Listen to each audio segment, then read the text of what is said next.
देखिए विभेदी निष्कर्षण। देखिए बच्चों, इस विधि की सहायता से कार्बनिक यौगिक को उसके जलीय विलयन में से ऐसे कार्बनिक विलायक द्वारा निष्कर्षित किया जाता है जिसमें कार्बनिक यौगिक की विलेयता जल की अपेक्षा अधिक होती है। देखिए बच्चों ध्यान दीजिए कि विभेदी निष्कर्षण में क्या होता है भाई, इस विधि की सहायता से कार्बनिक यौगिक को उसके जलीय विलयन में से ऐसे कार्बनिक विलायक के द्वारा निष्कर्षित किया जाता है जिसमें कि कार्बनिक यौगिक की विलेयता जल से क्या होती है, अधिक होती है।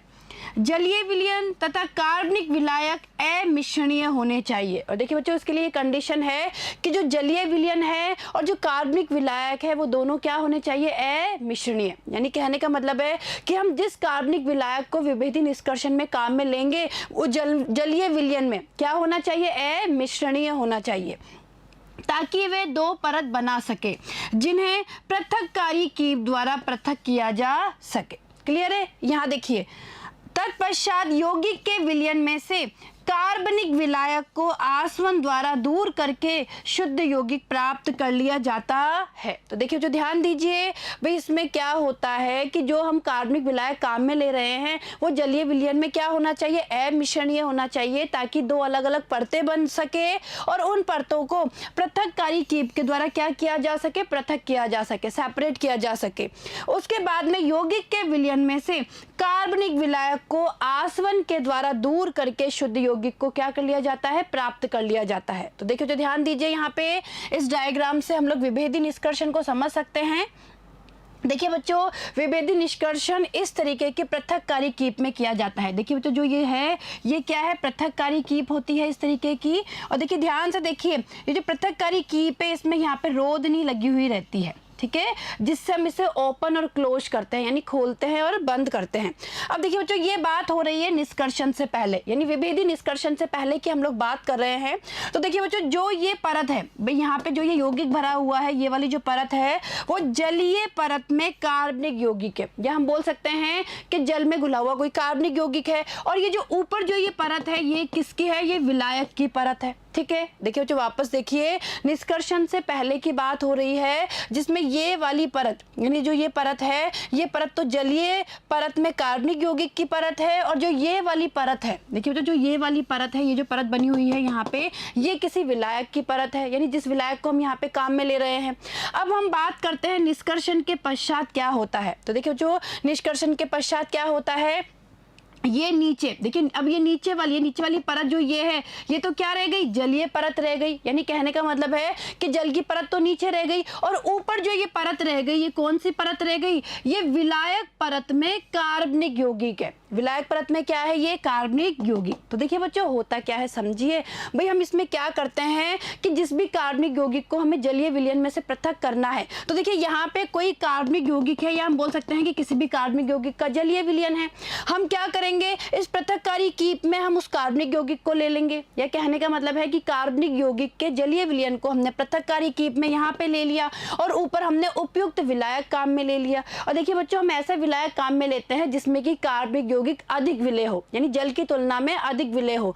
तो क्या होगा, जो कार्बनिक यौगिक है वो इस विलायक में विलेय हो जाएगा, ठीक है। और अब देखिए दो परत बन जाएगी, जल की परत तो नीचे रह जाएगी, क्योंकि जो कार्बनिक पदार्थ है, देखिए समझिए, जो हमारा कार्बनिक यौगिक है या कार्बनिक पदार्थ है वो किस में चला गया है, वो विलायक में चला गया है। यानी कहने का मतलब है हमारा जल अलग रह गया, यानी ये तो जल की परत रह गई। और अब जो ये नई परत बनी है ये क्या है, विलायक है। और विलायक में कौन घुला हुआ है या कौन मिश्रित हुआ है, कार्बनिक यौगिक। यानी कहने का मतलब है कि अब जो कार्बनिक यौगिक है वो किस में घुल गया है, वो विलायक में घुल गया है। और इस तरीके से देखिए दो क्या बन गई, अलग अलग परतें। और इस पृथक्कारी कीप को, यानी जो पृथक्कारी कीप है, इसे यहाँ रोधनी की सहायता से, देखिए रोधनी होती है जिससे हम इसे खोलते हैं और बंद करते हैं। तो इस रोधनी की सहायता से हम इन दोनों को पृथक कर लेते हैं। यानी इसको खोल के पहले जल को हम एक जगह इकट्ठा कर लेते हैं और फिर बंद कर देते हैं। जैसे ही जल की, यानी ये पूरी परत एक जगह इकट्ठी कर लेते हैं और उसके बाद इस दूसरी परत को दूसरे पात्र में हम इकट्ठा कर लेते हैं, ठीक है।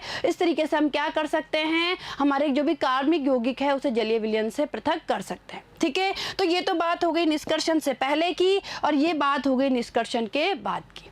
क्लियर है बच्चों? तो आपको विभेदी निष्कर्षण समझ में आया होगा। चलिए आगे देखिए, विभेदी निष्कर्षण एक पृथककारी कीप में किया जाता है। तो देखिए बच्चों, ये जो मैंने आपको बताया ये क्या है, पृथककारी कीप।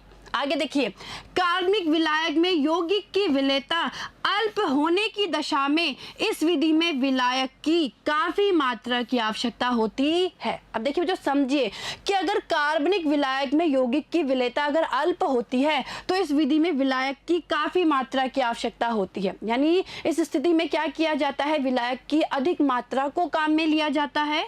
इस स्थिति में एक परिष्कृत तकनीक का उपयोग करते हैं जिसे सतत निष्कर्षण कहते हैं। और देखिए समझिए यहाँ पर कि इस कंडीशन में क्या किया जाता है, एक परिष्कृत तकनीक को काम में लिया जाता है जिसे क्या कहा जाता है, सतत निष्कर्षण। इस तकनीक से उसी विलायक का उपयोग बार बार होता है। यानी इस तकनीक में क्या होता है, कोई भी जो एक विलायक है उसी का उपयोग बार बार होता है। क्लियर है यहाँ तक का? चलिए आगे देखिए।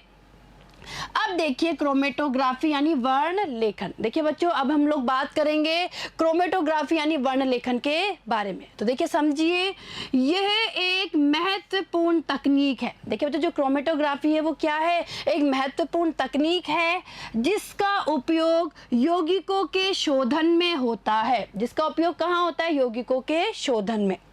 किसी मिश्रण के अवयवों को पृथक करने के लिए तथा यौगिक की शुद्धता की जांच करने के लिए क्रोमेटोग्राफी काम में ली जाती है। और समझिए यहाँ पर कि कोई भी मिश्रण है और किसी भी मिश्रण में जो अवयव है उन अवयवों को पृथक करने के लिए या फिर किसी भी यौगिक की शुद्धता की जांच करने के लिए ही क्रोमेटोग्राफी काम में ली जाती है। क्रोमेटोग्राफी को वर्ण लेखन भी कहा जाता है। इसका उपयोग सर्वप्रथम पादपों में पाए जाने वाले रंगीन पदार्थों को पृथक करने में किया गया था। और देखिए समझिए यहाँ पर कि इसका सबसे पहले उपयोग कहाँ किया गया था, पादपों में पाए जाने वाले रंगीन पदार्थों को पृथक करने के लिए। यह क्रोमेटोग्राफी शब्द ग्रीक शब्द क्रोमा से बना है जिसका अर्थ होता है रंग। देखिए समझिए, क्रोमेटोग्राफी शब्द किससे बना है, एक ग्रीक शब्द होता है क्रोमा। समझिए यहाँ पे ग्रीक शब्द होता है क्रोमा और क्रोमा का अर्थ होता है रंग। तो इससे बना है ये क्रोमेटोग्राफी शब्द। ठीक है बच्चों, आगे देखिए। इसमें दो प्रावस्था पाई जाती है, एक स्थिर प्रावस्था तथा दूसरी गतिशील प्रावस्था। अब देखिए बच्चों, जो ये क्रोमेटोग्राफी होती है इसमें हम दो तरीके की प्रावस्था काम में लेते हैं। एक काम में लेते हैं स्थिर प्रावस्था को और दूसरा काम में लेते हैं गतिशील प्रावस्था को। यौगिकों के मिश्रण को स्थिर प्रावस्था पर अधिशोषित कर दिया जाता है। समझिए यहाँ पर कि जिस यौगिक के मिश्रण को हमें पृथक करना है, यानी जिस मिश्रण में से हमें अवयवों को पृथक करना है उसे कहाँ पे अधिशोषित करवाया जाता है, स्थिर प्रावस्था पर। स्थिर प्रावस्था ठोस या द्रव हो सकती है। समझिए यहाँ पर कि जो स्थिर प्रावस्था है वो ठोस भी हो सकती है या द्रव भी हो सकती है। और अब स्थिर प्रावस्था में से उपयुक्त विलायक, गैस या विलायकों के मिश्रण को धीरे धीरे प्रवाहित किया जाता है। और अब क्या किया जाता है, जो स्थिर प्रावस्था होती है उसमें से उपयुक्त विलायक को प्रवाहित किया जाता है। और उपयुक्त विलायक या तो कोई गैस होगा या विलायकों का कोई मिश्रण होगा जो धीरे धीरे स्थिर प्रावस्था में से क्या करेगा, प्रवाहित होगा। ठीक है बच्चों, आगे देखिए। इस प्रकार मिश्रण के अवयव क्रमशः एक दूसरे से पृथक हो जाते हैं। और इस तरीके से क्या होता है, मिश्रण के जो अवयव है वो पृथक हो जाते हैं। यहाँ गति करने वाली प्रावस्था को गतिशील प्रावस्था कहा जाता है और इसे निक्षालक भी कहते हैं। और देखिए बच्चों, जो गतिशील प्रावस्था है उसे हम निक्षालक भी कह सकते हैं। क्रोमेटोग्राफी को विभिन्न वर्गों में बांटा जाता है।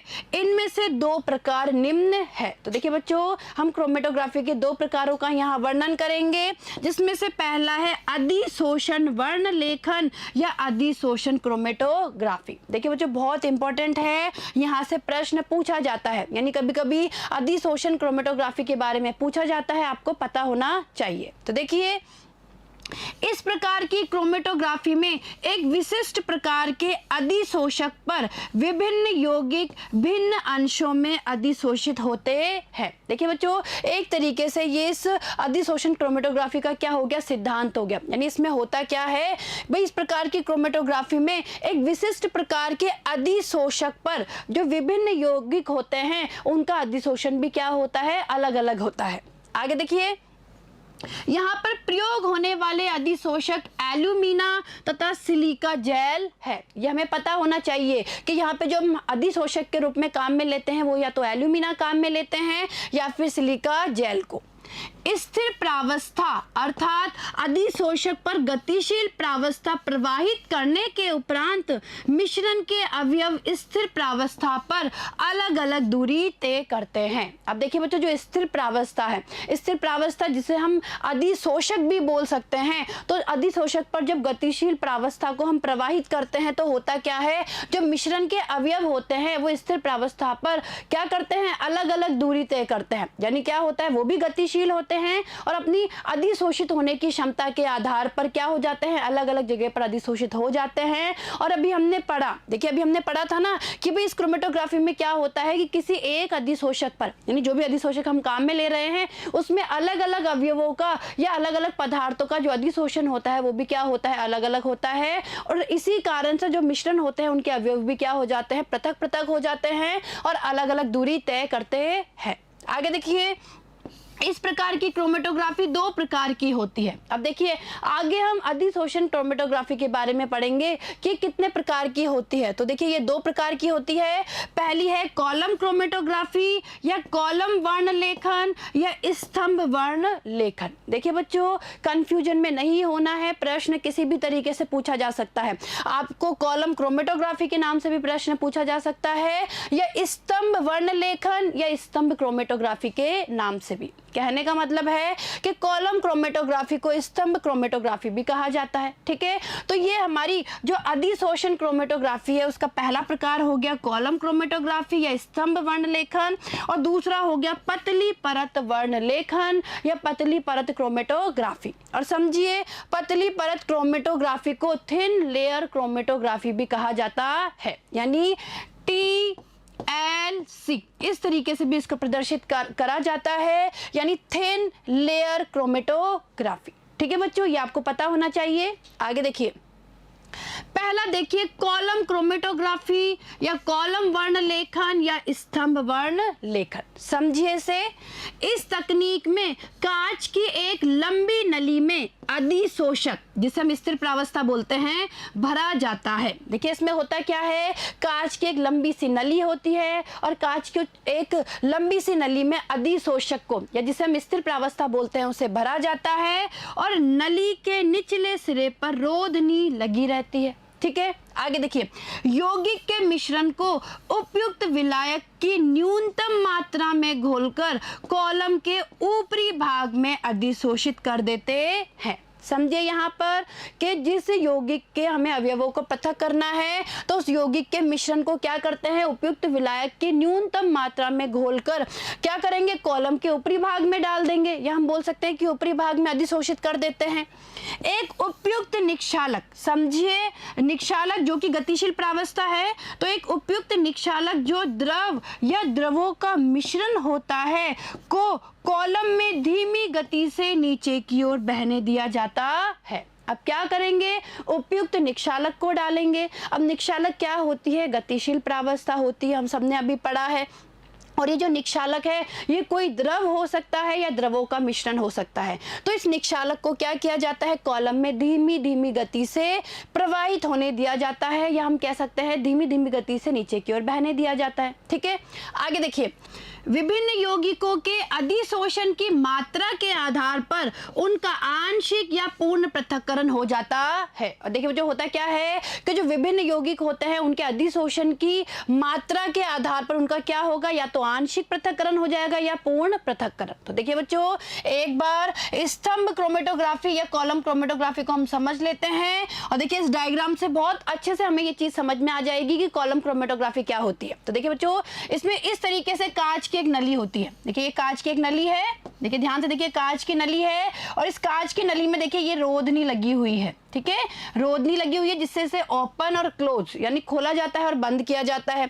अब देखिए इसमें सबसे नीचे देखिए, जो अगर आप ध्यान से देखेंगे सबसे नीचे की हम बात करें यहाँ पर, तो यहाँ पे अधिशोषक जिसे हम स्थिर प्रावस्था बोलते हैं, तो यहाँ पे क्या है, कोई अधिशोषक भरा जाता है। यानी सबसे पहले क्या डाला जाता है, इसमें अधिशोषक को डाला जाता है जिसे हम बोलते हैं स्थिर प्रावस्था। यानी कांच की इस नली में सबसे पहले स्थिर प्रावस्था प्रावस्था वाले पदार्थ को डाला जाता है। और यहाँ देखिए नीचे की तरफ क्या लगी हुई रहती है, कांच की रुई। समझे बच्चों, यहाँ पे नीचे की ओर कांच की रुई लगी हुई रहती है। देखिए ये इस तरीके से यहाँ पे कांच की रुई है और इसमें क्या भरा हुआ है, सबसे नीचे भरा हुआ है अधिशोषक यानी स्थिर प्रावस्था।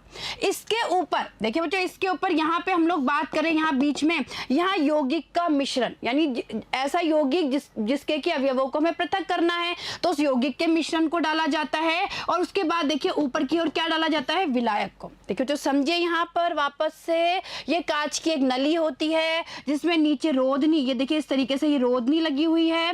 यहाँ पे नीचे कांच की रुई लगी हुई है। देखिए ये जो है ना, ये इस तरीके से ये क्या है, ये कांच की रुई लगी हुई है यहाँ पर।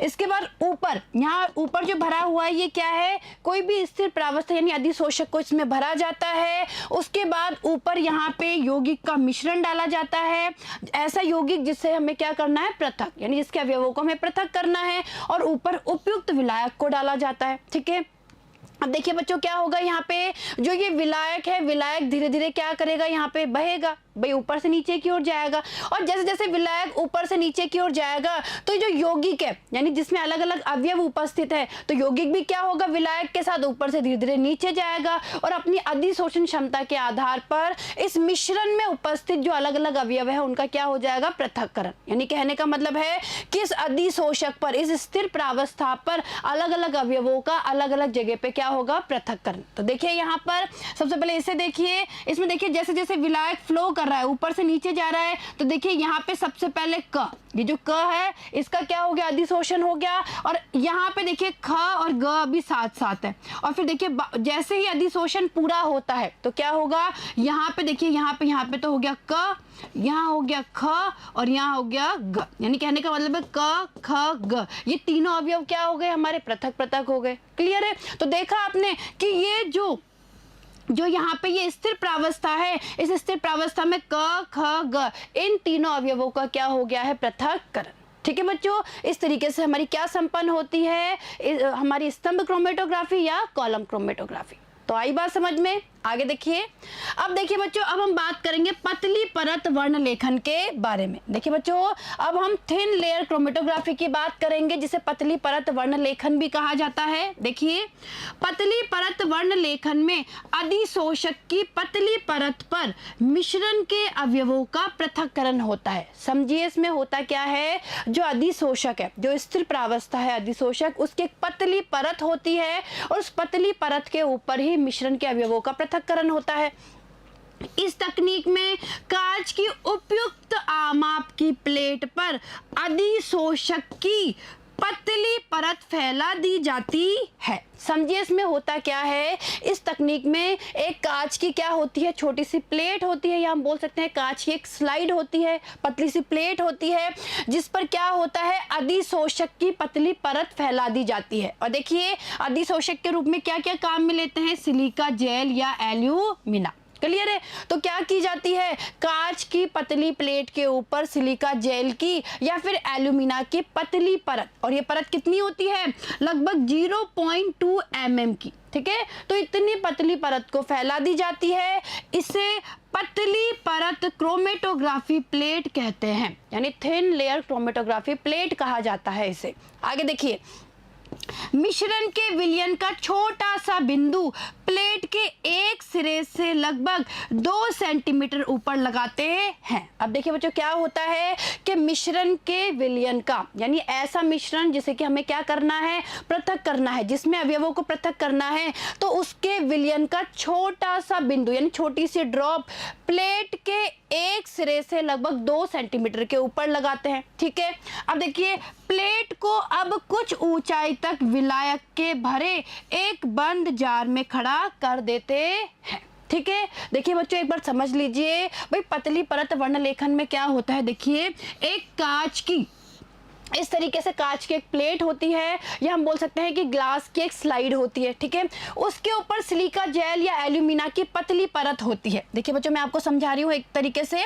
मान लीजिए इसके ऊपर पतली परत है, भाई हमारी कांच की स्लाइड है और इस कांच की स्लाइड के ऊपर पतली परत है और पतली परत कितनी है 0.2 mm की, यानी जो पतली परत है वो 0.2 mm की है पतली परत। और किस किस की पतली परत है, ये हमारी सिलिका जेल या एल्यूमिना की। ठीक है बच्चों, ये इस तरीके से समझ लीजिए, पूरी तरीके से है, यानी इसके ऊपर एक पतली परत है, ये पूरी पतली परत है। क्लियर है। अब देखिए बच्चों इसके बाद क्या करते हैं, ये हमारी क्या तैयार हो गई, पतली परत क्रोमेटोग्राफी प्लेट तैयार हो गई। वापस समझिए इसमें यहाँ पर क्या होता है, ये क्या है, हमारी एक ग्लास की प्लेट है और ग्लास की प्लेट के ऊपर ये पतली परत किसकी फैला दी गई है, किसी भी अधिशोषक की, स्थिर प्रावस्था की, यानी वो स्थिर प्रावस्था सिलिका जेल भी हो सकती है या एल्यूमिना। और ये जो इसकी मोटाई की बात करें, यानी ये जो परत है कैसी है, 0.2 mm की है। ठीक है, यानी इतनी पतली परत इस पे फैला दी है, यानी ये हमारी एक क्रोमेटोग्राफी प्लेट तैयार हो गई। अब इस क्रोमेटोग्राफी प्लेट में क्या करते हैं, इसके एक सिरे से, ये जो एक सिरा है इसके लगभग इस एक सिरे से लगभग 2 सेंटीमीटर ऊपर, यानी कहने का मतलब है 2 सेंटीमीटर, मान लेते हैं ये 2 सेंटीमीटर है, इस सिरे से ये दूरी 2 सेंटीमीटर है, 2 सेंटीमीटर ऊपर मिश्रण के विलयन की छोटी सी बूंद डालते हैं। देखिए समझिए यहाँ पर मिश्रण के विलयन की क्या डालते हैं, छोटी सी बूंद। ठीक है, देखिए बच्चों वापस समझिए इसे ध्यान से, इसमें क्या है, कांच की क्या है, ये प्लेट है जिसपे अधिशोषक की पतली सी परत है और इसके एक सिरे से 2 सेंटीमीटर ऊपर, लगभग 2 सेंटीमीटर ऊपर हम जिस मिश्रण को पृथक करना है उस मिश्रण के विलयन की एक बूंद, छोटी सी क्या डालते हैं, बूंद डालते हैं, डाल दी। अब क्या करेंगे, जो हमारी ये प्लेट है, इस प्लेट को एक विलायक में, यानी एक जार है और जार में क्या है, विलायक। देखिए जार है और जार में कोई विलायक भरा हुआ है, कोई उपयुक्त विलायक भरा हुआ है, तो इसमें हम क्या करेंगे, इस प्लेट को इसमें खड़ा रख देंगे। देखिए समझिए किस तरीके से खड़ा रखेंगे, इस तरीके से इस प्लेट को खड़ा रख देंगे। ये हमारी प्लेट है, जो प्लेट हमने तैयार की थी। ठीक है, तो उपयुक्त विलायक में हमने क्या करा, इस प्लेट को खड़ा कर दिया है। ठीक है बच्चों, और इस प्लेट में क्या है, अगर आप ध्यान से देखेंगे तो इस प्लेट के एक सिरे से 2 सेंटीमीटर ऊपर क्या है, ये बिंदु है। ठीक है, तो इस तरीके से हमने क्या किया बच्चों, इस जार में, ये जार है, जार में उपयुक्त विलायक भरा हुआ है और इसमें हमने क्या किया, जो हमारी ये पतली परत क्रोमेटोग्राफी प्लेट थी इसे हमने खड़ा कर दिया। ठीक है, और इस प्लेट में हमने क्या किया, एक सिरे से 2 सेंटीमीटर ऊपर हमने क्या किया, मिश्रण के विलयन की छोटी सी ड्रॉप डाली है। क्लियर है यहाँ तक का। तो देखिए आगे, निक्षालक जैसे जैसे प्लेट पर आगे बढ़ता है, निक्षालक को हम विलायक भी बोल सकते हैं या गतिशील प्रावस्था, यानी जो विलायक है हमारा जो जार में भरा हुआ है, देखिए जो विलायक यहाँ पे जार में भरा हुआ है, तो निक्षालक जैसे जैसे प्लेट पर आगे बढ़ता है, यानी जैसे जैसे ऊपर की ओर बढ़ता है, वैसे वैसे मिश्रण के अवयव भी निक्षालक के साथ साथ प्लेट पर आगे बढ़ते हैं। देखिए तो समझे यहाँ पर क्या होता है कि क्या होगा, धीरे धीरे विलायक इसके ऊपर चढ़ेगा, यानी इस पतली परत के ऊपर फ्लो करेगा विलायक। तो जैसे जैसे विलायक इसमें चढ़ेगा इस पतली परत के ऊपर, तो क्या होगा, ये जो मिश्रण है, मिश्रण के अवयव भी क्या करेंगे, फ्लो करेंगे, इसके साथ ऊपर की तरफ जाएंगे। ठीक है, और क्या होगा, देखिए मिश्रण के अवयव भी निक्षालक के साथ साथ प्लेट पर आगे की ओर बढ़ेंगे, ऊपर की ओर जाएंगे, परंतु अधिशोषण की तीव्रता के आधार पर ऊपर बढ़ने की उनकी गति क्या होती है, भिन्न होती है। देखिए तो समझे यहाँ पर कि यहाँ पे निक्षालक की गति और अवयवों की जो गति होती है, यानी वो क्या होती है, अलग अलग होती है और गति किस पर निर्भर करती है, अधिशोषण की तीव्रता के आधार पर, यानी अधिशोषण की तीव्रता के ऊपर इनकी गति निर्भर करती है और इस कारण वे क्या हो जाते हैं, पृथक हो जाते हैं। विभिन्न यौगिकों के सापेक्ष अधिशोषण को मंदन गुणक अर्थात R और बेस में क्या है, F, यानी R बेस F मान द्वारा प्रदर्शित किया जाता है। तो देखिए मंदन गुणक क्या होता है, समझिए बच्चों, देखिए इसका फॉर्मूला है, देखिए R बेस F, यानी R है, बेस में F है, जिसे हम क्या बोलते हैं, मंदन गुणक।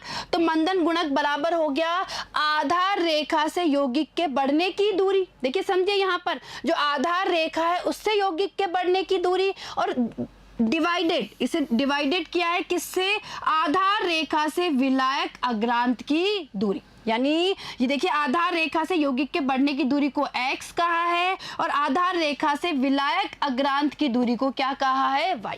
क्लियर है। तो देखिए बच्चों समझे यहाँ पर, तो देखिए बच्चों इस डायग्राम से हम लोग हमारी पतली परत क्रोमेटोग्राफी को और अच्छे से समझ सकते हैं और ये मैंने आपको समझाया हुआ भी है। तो देखिए क्या है, तो देखिए बच्चों ये क्या है, यहाँ पे ये कांच की प्लेट है। ठीक है, ये कांच की प्लेट है, यहाँ हम बोल सकते हैं कि कांच की एक स्लाइड है जिसके ऊपर क्या है, अधिशोषक की पतली परत है। देखिए कांच की प्लेट है ये, जिसके ऊपर अधिशोषक की क्या है, पतली परत, अधिशोषक की पतली परत है।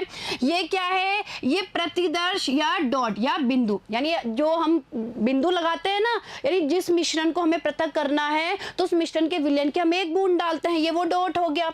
ये क्या है, देखिए बच्चों ये जार है, ठीक है, ये जार है और ये जार है, और जार में क्या है, ये जार में ये क्या भरा हुआ है, जार में ये विलायक भरा हुआ है। और देखिए बच्चों जहाँ पे हम बिंदु लगाते हैं उसे कहा जाता है रेखा, ठीक है, यहाँ जैसे हमने यहाँ पे बिंदु लगाया था तो इसे कहा जाता है रेखा, ठीक है, उस लाइन को रेखा कहा जाता है, आधार रेखा माना जाता है। आगे देखिए, और देखिए बच्चों यहाँ से हम समझ लेते हैं कि x और y क्या होता है। देखिए बच्चों समझिए यहाँ पर, अब देखिए ये प्रक्रिया किस तरीके से संपन्न होती है मैं आपको समझा चुकी हूँ। देखिए बच्चों वापस समझने की कोशिश करिए कि ये प्रक्रिया किस तरीके से संपन्न होती है, मैं आपको समझा चुकी हूँ। भाई इसमें हम क्या करते हैं, जो कांच की प्लेट होती है, कांच की प्लेट के ऊपर अधिशोषक की पतली परत होती है, इसके एक सिरे से 2 सेंटीमीटर ऊपर जिसे हम आधार रेखा बोलते हैं, वहां पे हम क्या करते हैं, वहां पे हम हमारे उस विलयन की, या हम बोल सकते हैं कि जो हमारा यौगिक है, मिश्रण है, उसके विलयन की एक बूंद लगाते हैं या एक बूंद डालते हैं इसके ऊपर, और इसे उपयुक्त विलायक में हम लोग क्या करते हैं, खड़ा कर देते हैं। यानी एक जार है, जार में उपयुक्त विलायक भरा हुआ है,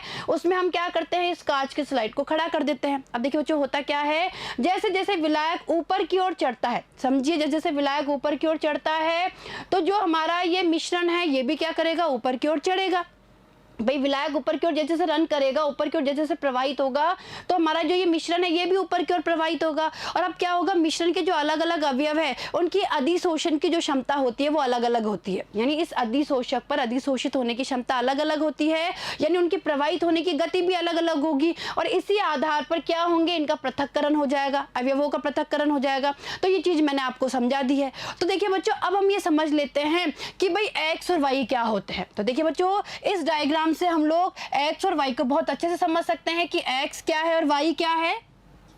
तो देखिए बच्चों ये हमारी क्या हो गई, ये हमारी ग्लास की प्लेट हो गई, कांच की प्लेट हो गई, ये क्या हो गई, आधार रेखा, जहां पे हम ड्रॉप डालते हैं वो आधार रेखा हो गई।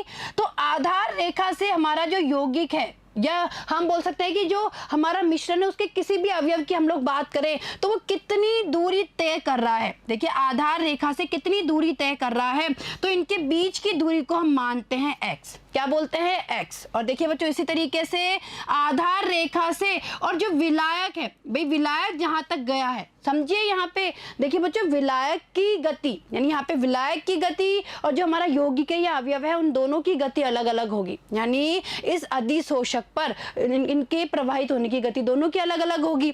तो देखिए x तो हमारा क्या हो गया, भाई जो हमने ड्रॉप डाली है या जो अवयव है या जो यौगिक है उसने आधार रेखा से कितनी दूरी तय की, ये तो हो गया x। और आधार रेखा से विलायक ने कितनी दूरी तय की, देखिए इसमें विलायक यहाँ तक है, यानी विलायक अग्रांत तक की जो दूरी होती है इसे हमने क्या मान लिया, y।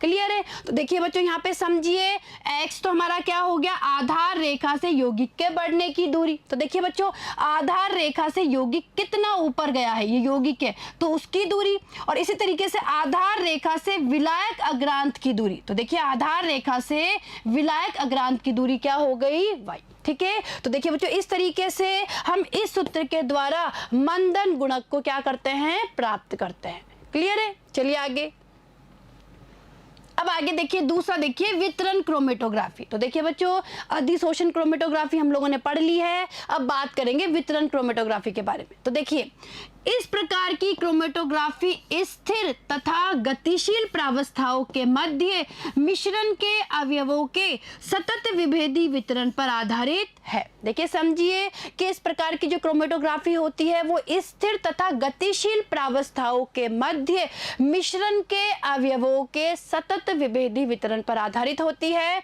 और इसका मुख्य उदाहरण क्या है, पेपर क्रोमेटोग्राफी। देखिए बच्चों ये भी बहुत इंपॉर्टेंट है, परीक्षा में पूछी जाती है। आगे देखिए इसमें एक विशिष्ट प्रकार के क्रोमेटोग्राफी कागज का प्रयोग किया जाता है। अब इसमें क्या किया जाता है, विशिष्ट प्रकार के क्रोमेटोग्राफी कागज का उपयोग करते हैं, और इस कागज के छिद्रों में जल के अणु पारित रहते हैं जो कि स्थिर प्रावस्था का कार्य करते हैं। क्लियर है? चलिए आगे देखिए, क्रोमेटोग्राफी कागज की एक पट्टी के आधार पर मिश्रण का बिंदु लगाकर उसे जार में लटका देते हैं। जार में कुछ ऊंचाई तक उपयुक्त विलायक अथवा विलायकों का मिश्रण भरा होता है जो गतिशील प्रावस्था का कार्य करता है। देखिए तो समझिए इसमें होता क्या है भाई, क्रोमेटोग्राफी कागज होता है या कागज की पट्टी होती है और उस कागज की पट्टी के आधार पर यानी यहाँ पे आधार पर क्या लगा देते हैं, जो मिश्रण है उसका बिंदु डाल देते हैं यानी ड्रॉप डाल देते हैं और इसे यानी ये जो क्रोमेटोग्राफी कागज है इसे एक जार में खड़ा कर देते हैं। देखिए एक जार में इसको खड़ा कर देते हैं और जार कैसा होता है जिसमें कुछ ऊंचाई तक क्या भरा हुआ रहता है, विलायक भरा हुआ रहता है। देखिए तो जार में क्या भरा हुआ रहता है, विलायक, ठीक है। और ये जो विलायक है वो गतिशील प्रावस्था का कार्य करता है। केशिका क्रिया के कारण पेपर की पट्टी पर विलायक ऊपर की ओर बढ़ता है तथा बिंदु पर प्रवाहित होता है। अब क्या होगा, यहाँ पे कैपिलरी एक्शन होगा, केशिका क्रिया होगी और केशिका क्रिया के कारण पेपर की पट्टी पर विलायक ऊपर की ओर बढ़ेगा। जब ऊपर की ओर बढ़ेगा बिंदु पर भी प्रवाहित होगा, ठीक है।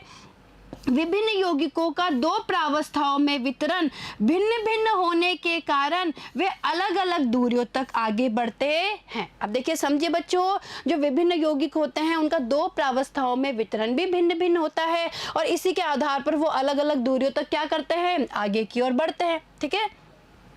अब देखिए जो समझिए यहाँ पर पेपर क्रोमेटोग्राफी या कागज वर्ण लेखन किस तरीके से होता है। तो देखिए जो समझिए यहाँ पे क्या होता है भाई, मैंने अभी आपको बताया था कि ये क्या है, एक जार है। समझिए बच्चों ये जार है, ठीक है, ये जार है, जार में उपयुक्त क्या भरा हुआ है, विलायक भरा हुआ है। ये क्रोमेटोग्राफी पेपर है, क्रोमेटोग्राफी पेपर काम में ले रहे हैं और जिसमें यहाँ पे क्या लगा हुआ है, प्रतिदर्श बिंदु। देखिए बच्चों ये जार है, जार में विलायक है, ये क्रोमेटोग्राफी पेपर है, ठीक है। इसमें यहाँ पे प्रतिदर्श बिंदु है और जहाँ पे प्रतिदर्श बिंदु डाला गया है उसे हम क्या बोलते हैं, रेखा, आधार रेखा बोलते हैं। और देखिए ऊपर जार को ऊपर से कार्डबोर्ड से क्या कर दिया गया है, ढक दिया गया है, ठीक है। अब देखिए बच्चों इसमें क्या होगा, अगर आप ध्यान से देखेंगे तो देखिए धीरे धीरे ये जो हमारा प्रतिदर्श बिंदु है यानी जो मिश्रण है या जो अवयव है वो ऊपर की ओर बढ़ेगा। अब देखिए बच्चों अगर इसमें अलग अलग अवयव उपस्थित होते हैं तो वो क्या करेंगे, अलग अलग प्रावस्थाओं में उनका वितरण भी अलग अलग होता है और इसी के आधार पर अवयवों का अलग अलग जगह पे क्या हो जाता है, पृथक्करण। तो देखिए बच्चों यहाँ पे जो प्रतिदर्श बिंदु है वो यहाँ पे आ गया, ठीक है। ये विलायक है, ये वही क्रोमेटोग्राफी पेपर है, ये कार्डबोर्ड है, ये जार है यानी ये जार है, ठीक है। और देखिए बच्चों ये विलायक है और देखिए प्रतिदर्श बिंदु कहाँ आ गया, ऊपर आ गया यानी ऊपर की ओर फ्लो करेगा और धीरे धीरे और ऊपर की ओर फ्लो करेगा। भाई विलायक क्या होगा, इस पेपर में विलायक केशिका क्रिया के कारण ऊपर चढ़ेगा। तो ये जो प्रतिदर्श बिंदु है यानी जो इसमें अवयव उपस्थित है वो अवयव भी धीरे धीरे ऊपर की ओर चढ़ेंगे और विभिन्न प्रावस्थाओं में उनका वितरण अलग अलग होने के कारण अलग अलग दूरी पर यहाँ पे क्या हो जाएगा, अवयवों का पृथक्करण हो जाएगा। क्लियर है? तो इस तरीके से देखिए हमारी पेपर क्रोमेटोग्राफी या कागज वर्ण लेखन काम में ली जाती है। अब देखिए बच्चों यहाँ पे एक चीज समझने की कोशिश कीजिए कि मान लीजिए हमारा कोई मिश्रण है या अवयव है, अगर वो रंगीन होता है, कलरफुल होता है, तब तो हम उनका पृथक्करण आसानी से देख सकते हैं कि यानी चाहे हम स्तंभ वर्ण लेखनी की बात करें, चाहे थिन लेयर वर्ण लेखनी की यानी पतली परत वर्ण लेखनी की या इस पेपर क्रोमेटोग्राफी की, यानी अगर हमारा यहाँ पे कोई भी रंगीन अगर पदार्थ होता है या रंगीन अवयव होता है तो हम इन बिंदुओं को या पृथक्करण के बिंदुओं को आसानी से देख सकते हैं। लेकिन देखिए बच्चों अगर हमारा पदार्थ या हमारा जो मिश्रण है वो रंगहीन होता है, कलरलेस होता है, तो उस परिस्थिति में हम अवयव कहाँ पे जाके सेपरेट हो रहे हैं या अवयव कहाँ पे उपस्थित है ये हम पता नहीं कर सकते।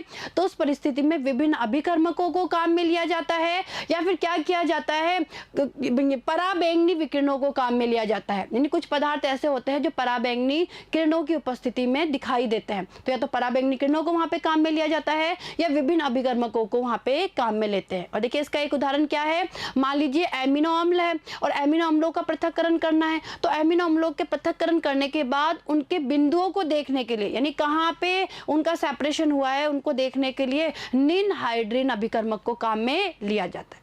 क्लियर है? तो आई बात समझ में आपको। और देखिए बच्चों जो आज हम लोगों ने कार्बनिक यौगिकों के शोधन की दो विधियां पढ़ी, एक तो हम लोगों ने पढ़ा विभेदी निष्कर्षण के बारे में, एक वर्ण लेखनी यानी क्रोमेटोग्राफी के बारे में। तो देखिए बच्चों दोनों ही बहुत इंपॉर्टेंट है और जो क्रोमेटोग्राफी है ये तो बहुत ज़्यादा इंपॉर्टेंट है, यहाँ से प्रश्न पूछे ही जाते हैं, तो आप अच्छे से इन टॉपिक्स को तैयार कीजिए।